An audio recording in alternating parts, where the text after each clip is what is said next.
Hello friends, जिज्ञासा with self study में आपका स्वागत है। मैं आकांक्षा भारद्वाज। आज मैं आपके लिए टॉपिक लेके आई हूँ संविधान सभा का गठन, यानी संविधान सभा का जो गठन है कैसे हुआ। तो भारतीय संविधान का जो निर्माण है कैबिनेट मिशन के अंतर्गत गठित एक संविधान सभा द्वारा किया गया। भारतीय संविधान सभा से तात्पर्य व्यक्तियों के ऐसे समूह से है जो किसी विशेष स्थान पर इकट्ठा होकर विचार विमर्श करने के पश्चात किसी संविधान का निर्माण करते हैं। यानी संविधान का निर्माण ऐसे ही नहीं हुआ कि ऐसे ही कर दिया किसी ने, संविधान सभा के द्वारा हुआ है जिसमें व्यक्तियों का एक समूह था, उस पर विचार विमर्श हुए हैं। कैबिनेट मिशन योजना के तहत जुलाई 1946 को भारत में प्रांतीय व्यवस्थापिका द्वारा अप्रत्यक्ष रूप से निर्वाचित सदस्यों की एक संविधान सभा की स्थापना हुई। यानी जुलाई 1946 में प्रांतीय व्यवस्थापिका द्वारा अप्रत्यक्ष रूप से निर्वाचित सदस्यों की एक संविधान सभा की स्थापना हुई। संविधान सभा भारत के वृहद स्वरूप की वास्तविक प्रतिनिधि सभा थी। यानी भारत, हमारा प्यारा भारत काफ़ी बड़ा है, तो उसकी एक वास्तविक प्रतिनिधि सभा थी। देश विखंडन के पूर्व संविधान सभा में 389 सदस्य थे, लेकिन पाकिस्तान के बंटने के पश्चात पुनर्गठित संविधान सभा में 324 सदस्य शेष रह गए थे। भारत के संविधान के पश्चात जो नरेशों ने अपनी रियासत को भारतीय संघ में विलय करने हेतु राजी हो गए, उनके द्वारा नामजद प्रतिनिधियों को संविधान सभा में हिस्सा दिया गया, यानी जो विलय के लिए राजी हो गए थे। संविधान सभा की स्थापना ब्रिटिश सम्राट के निर्देशानुसार गवर्नर जनरल द्वारा की गई थी। संविधान सभा की प्रथम बैठक 9 दिसंबर 1946 को हुई थी, जिसमें डॉक्टर सच्चिदानंद सिन्हा को संविधान का अस्थायी सदस्य चुना गया। 11 दिसंबर 1946 को संविधान सभा के सदस्यों द्वारा डॉक्टर राजेंद्र प्रसाद को संविधान सभा का स्थायी अध्यक्ष चुना गया। यानी अस्थायी सदस्य कौन थे? डॉक्टर सच्चिदानंद सिन्हा, और स्थायी सदस्य कौन थे? राजेंद्र प्रसाद। 11 दिसंबर 1946 की बैठक में BN राव को संविधान सभा का संवैधानिक सलाहकार नियुक्त किया गया। यानी संवैधानिक सलाहकार किसे नियुक्त किया गया? BN राव को। प्रारूप समिति का गठन 29 अगस्त 1947 को किया गया।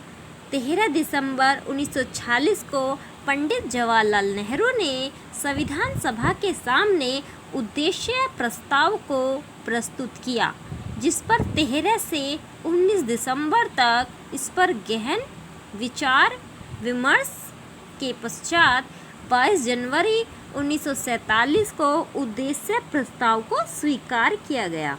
यानी उद्देश्य प्रस्ताव किसने प्रस्तुत किया? पंडित जवाहरलाल नेहरू ने।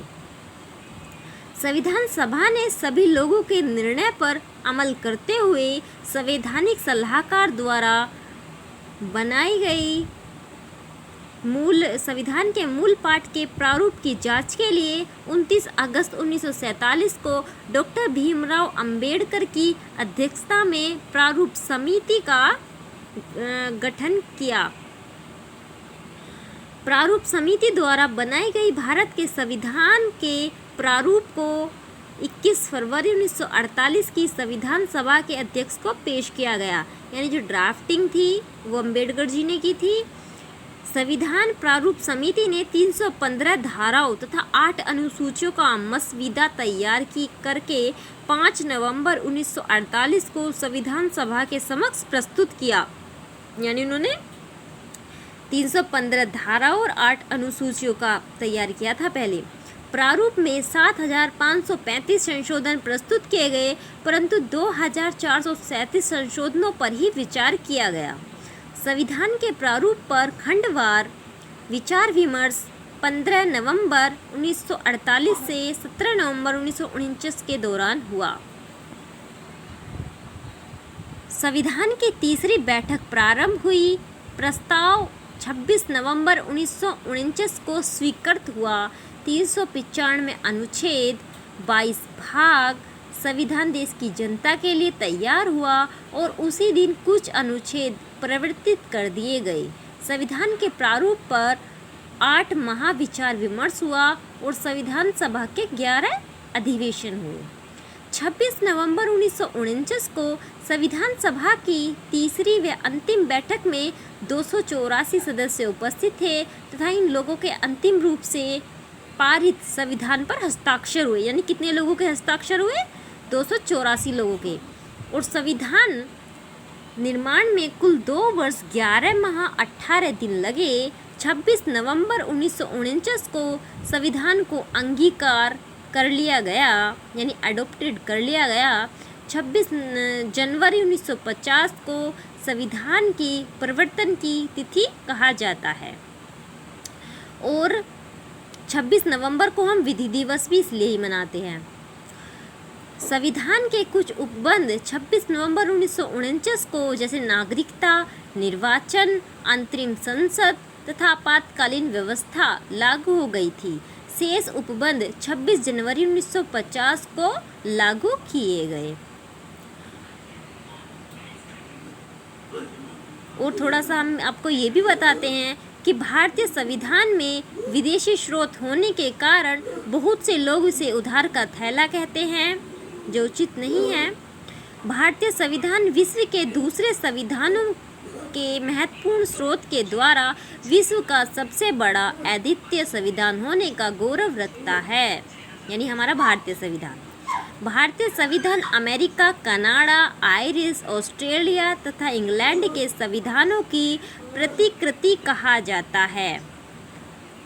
भारतीय संविधान के अधिकांश प्रावधान भारत सरकार अधिनियम 1935 से लिए गए हैं। भारतीय संविधान का मूल स्रोत भारत की जनता है। भारतीय संविधान में साम्यवादी दलों का प्रतिनिधित्व नहीं था। भारत के लिए एक संविधान होना चाहिए, यह मांग सर्वप्रथम स्वराज पार्टी 1934 में उठाई गई थी। भारतीय संविधान को सर आइवर जेनिंग्स ने विश्व का सबसे बड़ा संविधान कहा है। Thank you. आई होप आपको ये वीडियो अच्छी लगी होगी, तो प्लीज़ चैनल को सब्सक्राइब कीजिए जिससे कि मैं कुछ और न्यू वीडियो आपके सामने ला सकूं।